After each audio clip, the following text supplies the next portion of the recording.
So we need to take a little bit further and be more strategic in our approach for localization, because with the opportunities that AI opens now are very exciting.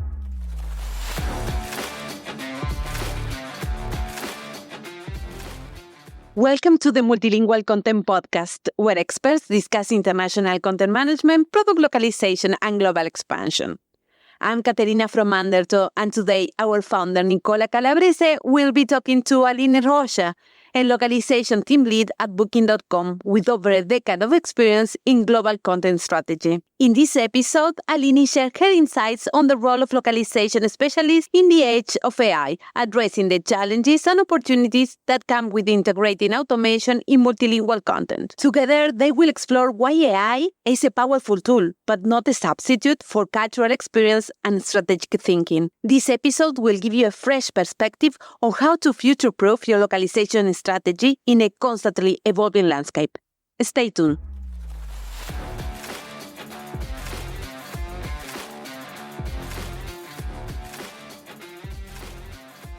Hi, Aline, and welcome back to the Multilingual Content Podcast. How are you today? Hi, thank you so much for having me again. Good.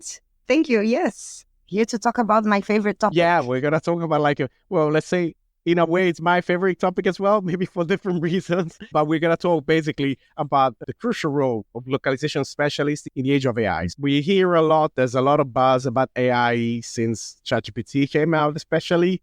And so there's been people like rumor that we're not going to need humans anymore for translation. With a click, you get 100 languages right away.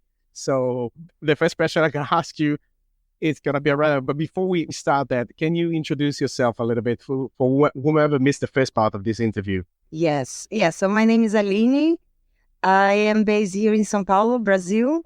And I'm originally a journalist. And then I joined Booking for 10 years now. I've been in many content roles within the company. I started as a content editor, I worked also as a photo editor. And then I'm now a localization team lead for LATAM for 6 years. So it's a nice position to see not only like the global aspect of localization, but also the evolution of the automation of things and the scale that content is having nowadays. So yes, this is a little bit about me.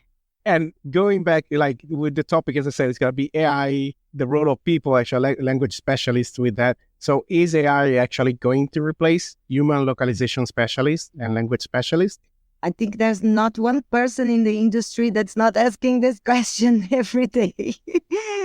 But I think it's like, I really enjoy using the tools. I think they're very valuable they open up so many possibilities for all of us, especially for professional development. It's something that I really like to talk about. But to replace human localization specialists, like I think if you look from far, it seems so easy, just a click of a button and everything's translated. But I think that's a little bit of an oversight of what the localization industry actually does, not only specialists, but vendors and freelancers even that work with this. So because it's a tool, right? But you've seen like people who use it every day, and I encourage people to use it, to understand it, to be able to manage this. It's not reliable yet, of course. It can be, I think, for specific products, for things that are more workflow automations, like we discussed. I think workflow automations is great use. You don't need to code, but localization specialists, they are not only like translating. I think this is something that people are becoming aware now. They are adapting that to a culture. Because if you go to me, I'm Brazilian. I talked about that in the last episode. Like if I see something in PT, which is Portuguese, European Portuguese, and if it's mixed, the trust is gone, basically. And it's like there's a lot of scams online these days as well. So this is really a bad place to start. So I really think that now we, the buyers, like you call us, the vendors, all of the people that work with this and work with software, especially, they need to see that it's not that wonderful if you don't have checks and balances, I like to call. You can create a product and fully automated the translation, but you have to have somebody creating this data, right? It's all based on data. This is what it gets me very excited. Who are the most prepared to deal with this data? That's language, the localization, and the language specialists. So it's really super important to have this, to have a foundation on where to work on this. Otherwise, it can get very messy. If you go to ChatGPT every day like I do, you see that sometimes it's like, what are you talking about? Shut up, Chat. But yeah, it's also a change for the localization specialists and for the localization industry. We need to be more and more connected to technology and to be able to manage this. I say this I heard that in the podcast. I heard it. And I could never get the origin of this quote, but it's like from doing the things to being the architect of the things. I think that's a position where we have to be now. If you want to use AI in your products, you have to have this process to do this. You have to create a controlled language, perhaps, to do your different product. You really need to be prepared. Because nowadays, one big mistake and things can crumble down super easy. And if you don't understand the user, like the localization specialists do, I don't think it's a good use of the tool. Yeah, I completely agree. And I would start from that. It's a tool, but it's definitely cannot be a strategy, like just rely on that. And so we have a lot of other tools in our tech stack. AI is definitely going to be an additional one that needs to be used. And in the localization industry, we've been using for a while now machine translation, which is kind of like a sibling, let's say, of the generative AI. And we've been using, so we know that, but the strategy around when to use it, how to use it, when to pair it with humans, or maybe one or more humans, depending on the kind of like, if it's too technical, maybe you want a specialist in the field plus somebody for the language. It really depends. And the other spectrum that I like that you highlighted is the fact that if you're a brand that you're just translating automatically and it's done not properly, the impact on your customer is going to be that you don't really care about them. And you might even end up having like inappropriate messaging that is going to get you in trouble and definitely not communicate what you wanted to, like what your intention actually was. So I absolutely agree. And the other thing that you said, I think it's crucial that it's all like AI is all based on the data that you have. So connected to that, like what role can localization specialists play in managing training data and maintaining language assets like the translation memory? So databases of previously done translations, glossaries with all the terminology specific for that brand of that field, or any style guides that give indications of the tone of voice, because those can actually be leveraged to improve the output of the AI or machine translation. But what's the role of language specialists there? Yeah, just to circle back a little bit, Nicola, no, I don't think they're going to replace this, but we also need to step up and own this data, right? And so this is my message. It's not going to be like we may not reach all of these innovations that they're promising us, but we need to stay on top of the subject, even because it's connected now with what you said. Like we have been dealing with this data for years, so we know the data that is needed. We are the experts on that, the glossaries, the translation memories, the context of what we translate or what we localize or what we transcreate. So it's crucial to have, like you said, I think that's really the crucial point of this is to have a strategy. If you just go scrambling to put AI on that, AI on this, or in this we translate, in this we send, you can spend a lot more money, honestly, on things you don't need to, or in reworking things that are badly done. And it creates you can strive for the fairy tale efficiency of AI and end up with the opposite, having to rework a lot of these things. And I think a two-part thing. First of all, localization must be at the beginning of the process.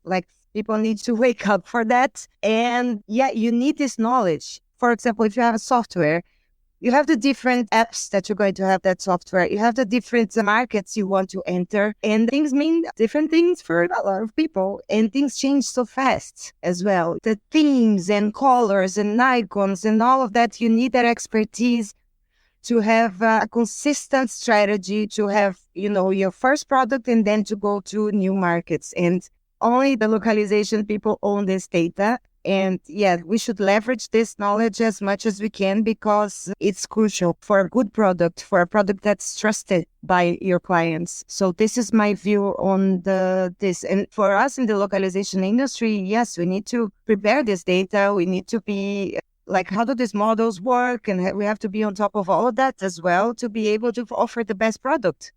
Right? For example, me in a buyer perspective for our customers, but for vendors also like have this strategic view for their clients. So what we need to do, all of people that work with this, we need to take a little bit further and be more strategic in our approach for localization, because with the opportunities that AI opens now are very exciting. But if you don't start right, if you don't have the foundations on this, you can like fall into a lot of ethical pitfalls that can really destroy a brand, if you think about it. So I think, yeah, like should count a lot on the vendor expertise. The vendor should also be more like, hey, what do you want to do with this? You send this a lot. What can we do? And be more of a partner. Also, we cannot be like, it's definitely going to change. So we cannot sit down and say, okay, AI is coming to us. No, all of us need to be very aware of what's happening and the repercussions and the weekly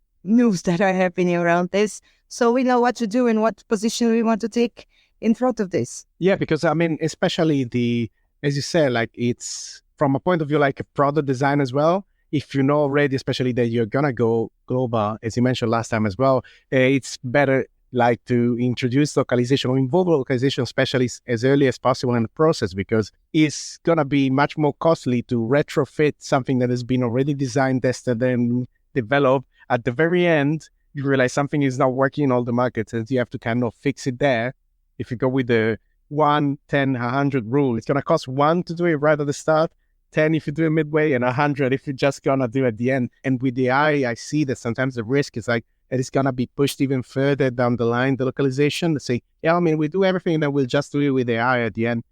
And that's when like we're gonna get a lot of issues then you could have fixed easily at the beginning, but now they're like multiply for how many markets you're working with, and that's gonna be difficult. So connected to this, I want to ask you, like, why are localization specialists crucial for ensuring cultural relevance? Like when we're talking about cultural aspects, what role they can have and how they can actually help companies? Oh, yes, what you said now, Nicola, is crucial because it's internationalization.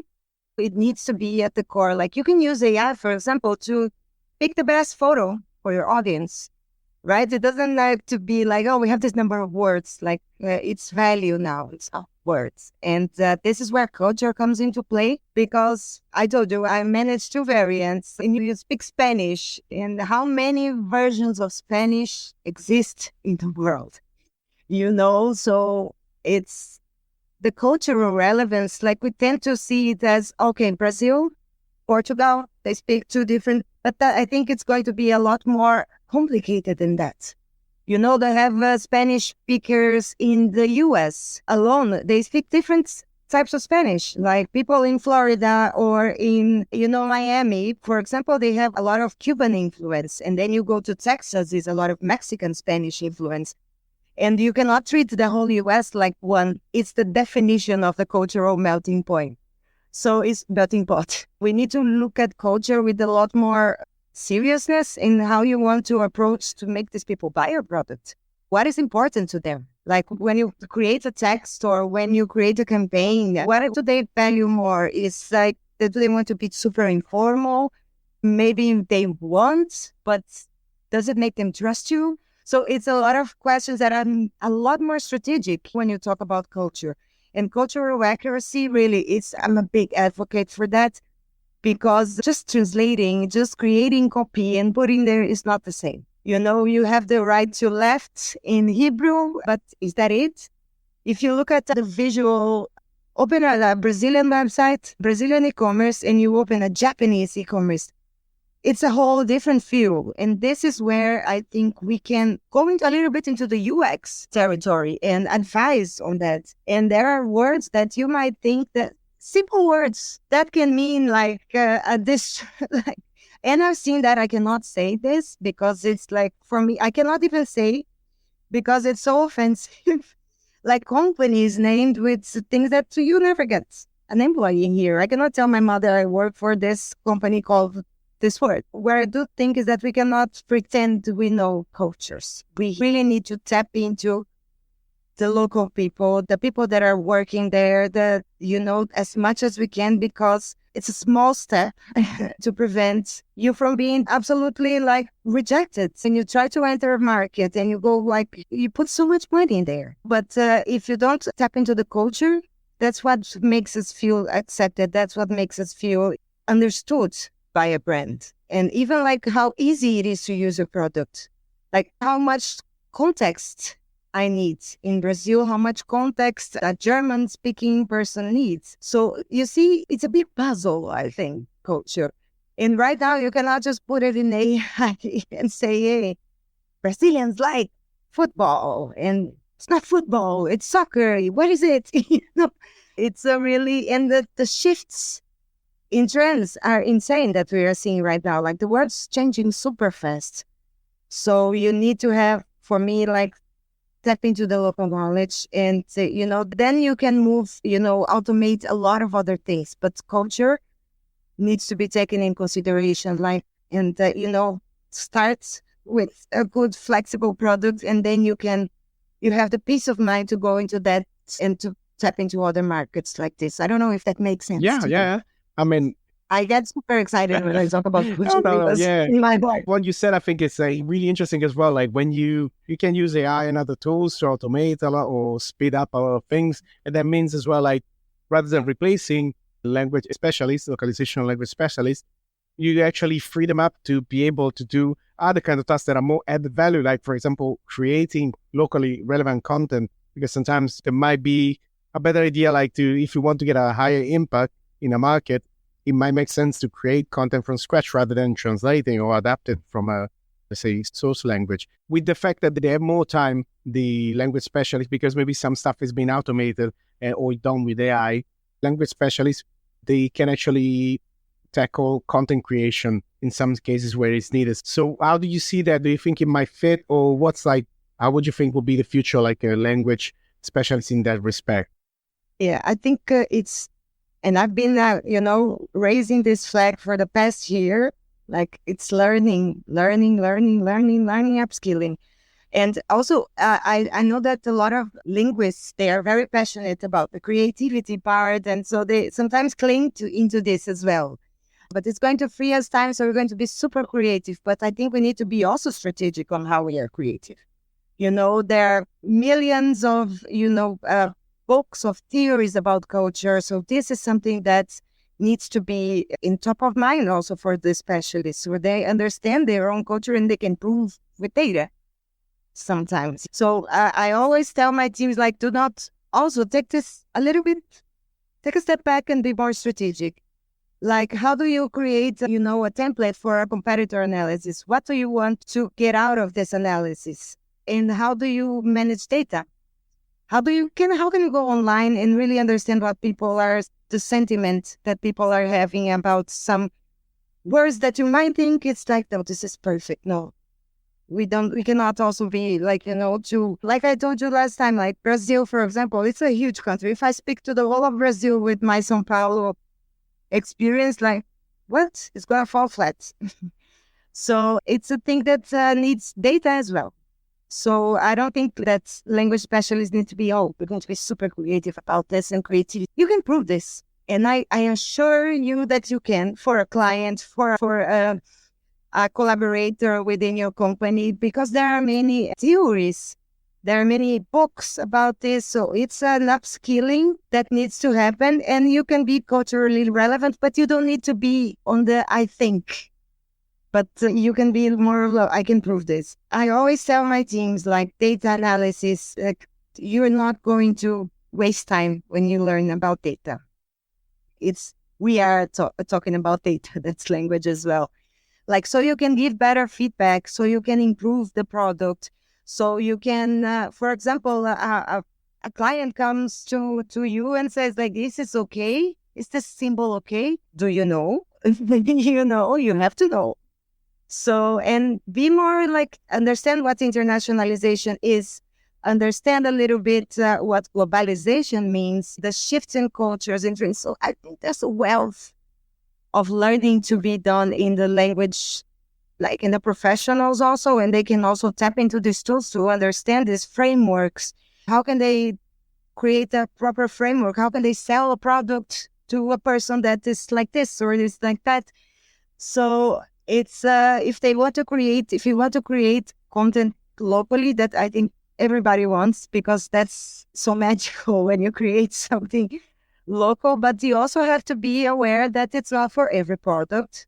And to tie it, like you said, it's all part of a strategy. Where do you want to input a more efficient way of creating content?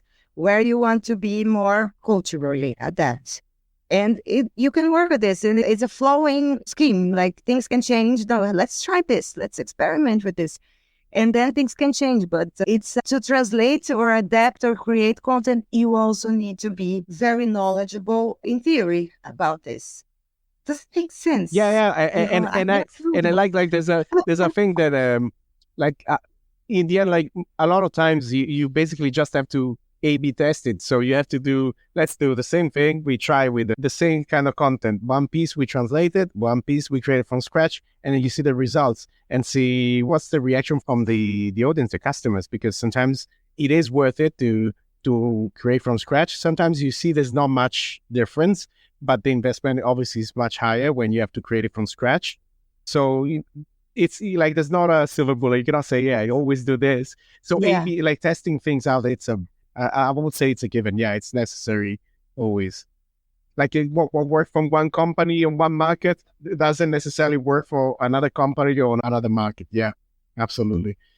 Yeah, and it's so exciting, right? We assume things, and then when you test it, it's like, what? So you learn, and this learning about the your audience, it's crucial. Like continuous learning, I think it's like a mandatory thing to be done now. And this is a way of for companies to learn, right? So and continuously understanding what is happening with the product in the local market. So yes, but for the localization specialists, that's what I really believe. It's like, don't believe you need to create everything. For some things, you're going to architect. You cannot go against subtitling, like automated subtitling, for example. You cannot no, I want to do it from scratch, but why? When you can quality check, or you can be the architect of the AI that's going to do that for you. So you can tweak the prompt. That's where I think we can add value, being more strategic as well. So to follow the strategic approach to localization. But if we don't put localization at the beginning of the process now, things are moving too fast. And then you have to redo a lot of stuff. And so I think that's crucial. I cannot stress this enough. So if you had to give a last piece of advice, would it be put localization at the beginning as possible? At the beginning as possible. And, because you might think, and I see that a lot of developers, a lot of people we have this website is localized. So how is it? Oh, this can be in another language. Is it really localized? So, if you go from the beginning, you can create, for example, in your product pages, Nicola, what images work for a Brazilian, what images, like if you have text on your images, if you start from scratch, if you just started, down the road, you're going to need to be changing these images. Like when you can have a code there or something that's going to automatically translate what's inside the images, or not have text in the images at all. Because so it's assets also for the client and for the company that are going to be drained. And so you start no, videos should not have this. At least from the beginning, that there are internationalization 101. This need to be there. And then you can, learn and do the A/B testing approach. And then you see that that's another market. So let's go for them, check the colors. Are the colors okay? What red means for Brazil, what red means for China. Then you can go and tap them with a more strategic approach, and it's faster. It's more efficient, and it doesn't mean that you need to translate everything from scratch to be culturally relevant, but being dynamic, starting with the expertise of the localization people, it's essential right now, because it's beautiful to think, let's put AI on that and it's fixed. But we know this data very closely. And even within one product of yours, you might need different approaches. You'd have different contexts for the same words. We own this data. And not only for the buyers, I would say now I learned that we're co-buyers, but for the vendors and for everybody that works with this, it's step up and own this data, because it's our time to shine, I tell people, and don't be afraid of this. So use this, because we are at the center of a revolution right now, and we can provide the expertise of what we know about this, of what we need to provide people to provide better services for our companies and for our clients. And so does it... Yeah, I think, it's a nice thought to close on. Yeah, definitely. We need to not be scared of this change, be on top of it. We are actually in a good position to provide a lot of assistance at this and be part of this movement rather than being, let's say, run over by this.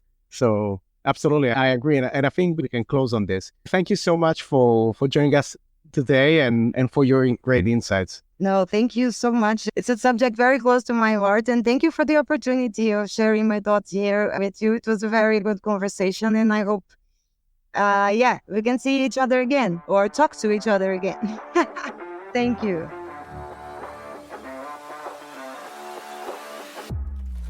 Thanks for joining us today. The Multilingual Content Podcast is powered by Undertow. We help companies translate their content into results. Get in touch if you want to know more. And if you enjoyed today's episode, make sure to subscribe so you don't miss any new episode. See you next time.